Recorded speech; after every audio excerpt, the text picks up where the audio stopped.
Hello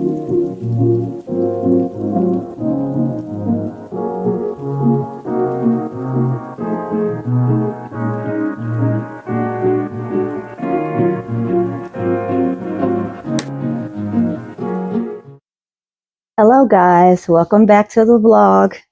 I know it's been a while since we've kind of been face to face. Hope all is well with you. Welcome back to Everyday Comfort. Today is a busy day in the kitchen. I'm working on spaghetti for dinner. I have a restock day going with this chicken stock here. And I kind of thought that I would make some bread to go with my spaghetti, like a garlic bread. And so I thought of a quick recipe, sourdough peasant bread. So that's what I'm going to show you here.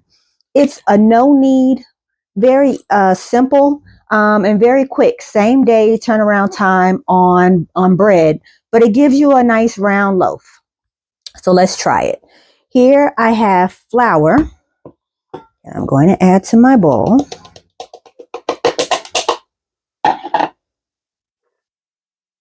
I have sugar. I have salt.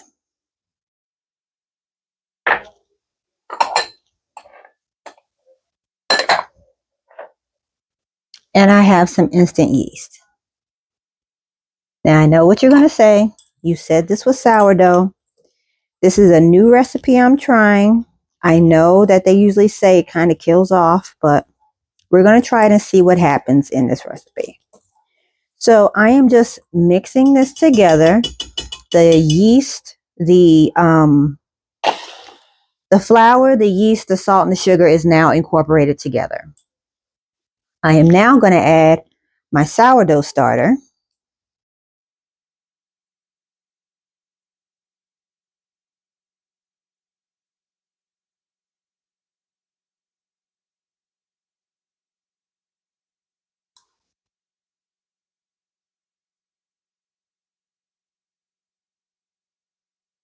Okay. And I also have some warm water. I'm going to take this spatula and work it around.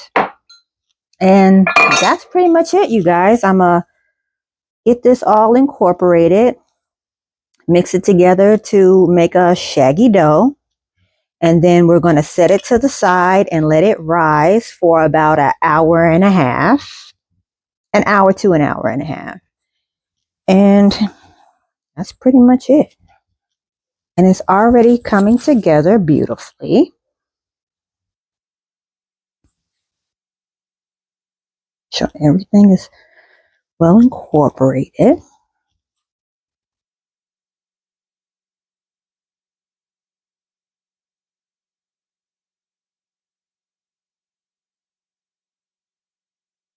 Oops. We lost a bit of dough. I'll try to be easier here. I still have some loose flour at the bottom, but all right.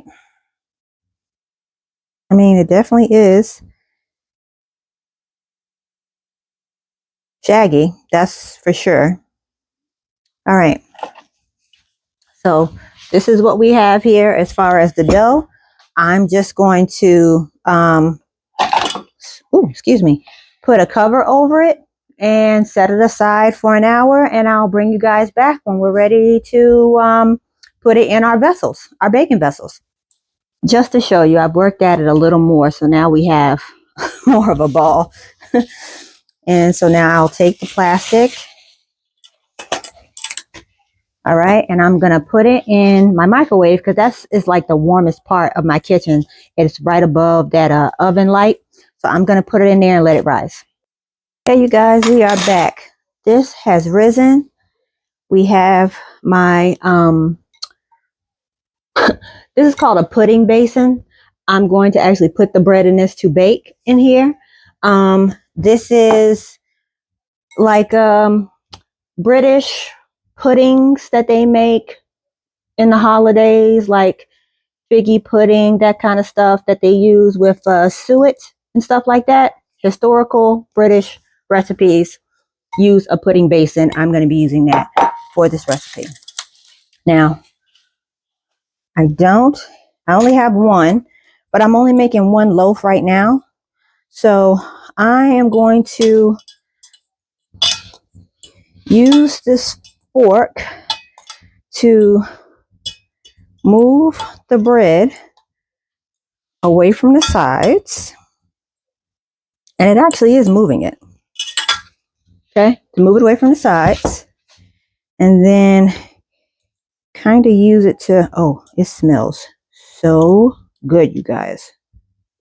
I love the smell of bread.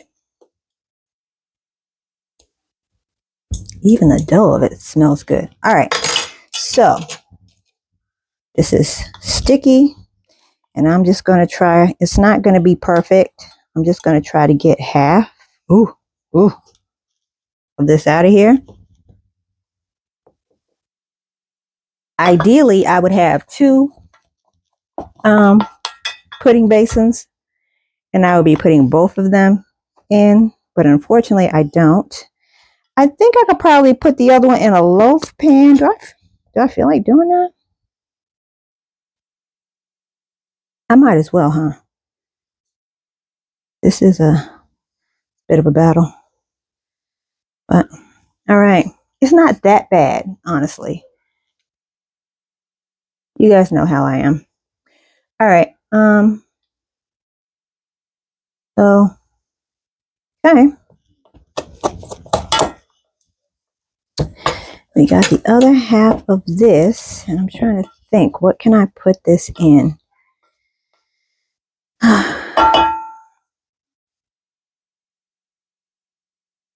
Or I could wait and use said bowl again. I could do that too.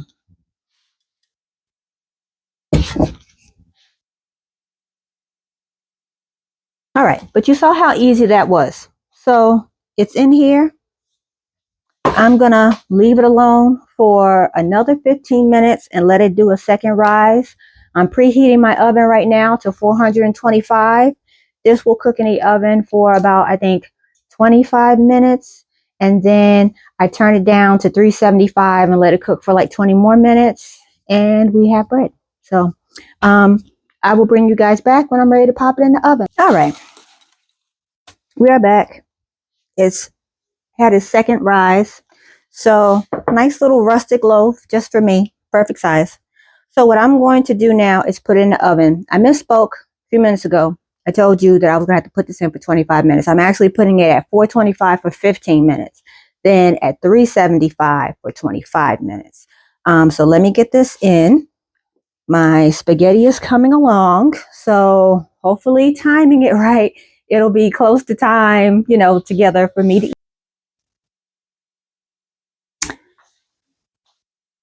Look at you guys. Okay, now I greased this. Let's see if this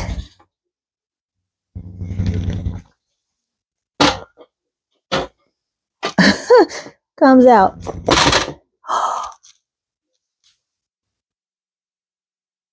Beautiful. Fairly clean. Not too bad. Not too bad. Okay. There we go, guys. My little loaf of bread. That is beautiful. So I'm going to let it rest for about 10 minutes or so. And then I can cut into it and make me some garlic bread. I got my spaghetti ready. So I am excited and I am happy that this turned out so well. That is so cute. All right. Well, now you have an easy recipe. If you ever wanted to just make a little loaf to gift to someone, and you don't have to use this pudding basin. You can use any oven-safe Pyrex bowls you have. I think it's the Pyrex 322. That's a oven-safe bowl that you can use for this kind of thing. And you can bake it. You don't have to separate it in two loaves. You can bake it in one loaf if you're going to do the recipe true to all the recommendations. Or you can make it in If you do put the pudding base in, I can link it down below because I got this one off of Amazon, and I can link it in my store. And you can have two of them, two individual loaves, and you can use this as like it's the size of it. You can give gifts with this. Give someone a loaf of bread with maybe some, if you wanted to make uh, a butter, like a compound butter, add like brown sugar or whatever, or maybe a more savory, like a rosemary type of butter or something. That would be such a beautiful gift. And we're approaching Easter and stuff like that. Mother's Day is going to be coming up. We're getting to the year where it's going to be some gift giving going on. This would be a great thing to give in like a little basket. Have your bread, have some jams or butters or whatever. So let me know if you do it. Let me know if you try it. And again, thank you so much for watching. I hope you enjoyed this recipe. It will be posted down below in the show notes. And as always, take care, friends.